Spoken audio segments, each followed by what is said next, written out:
Nakuhanan ng video ni Trixie ang sinabi ni Ayla na paano kung nagmamahalan sila ni Samson. Kaya nga nag-aalala si Samson na paano kung gamitin yon ng kabilang panig.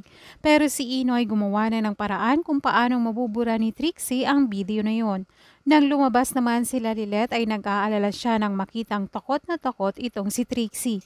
Kaya nga pagtatanong niya kay Ino na kung siya ba ang may gawa nun. Dahil naman sa gulong nangyayari kaya naman nakapag-isip-isip na itong si Ayla kaya lumapit siya sa kabilang panig para sabihin kung ano ang totoo at pagtatanong pa nga niya kila Era kung matutulungan sila. Papayag naman si Era dahil alam niyang may chance na ito para manalo sa kaso at matalo niya si Lilet. Ang hindi niya alam na ginagawa ito ni Ayla para hindi na madamay pa itong si Samson dahil mahal niya ito.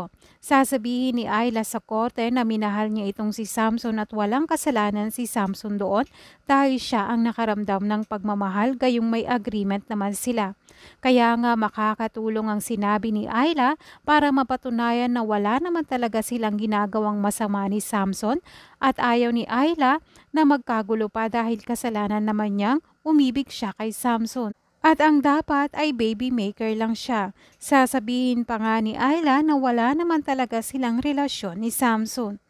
Dahil nga sa ginawa ni Ayla ay makakatulong ito para hindi na makasuhan itong si Samson.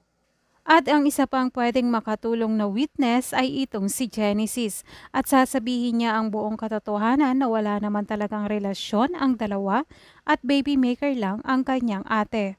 Yan ang dapat nating abangan bukas sa Lilet Matchas.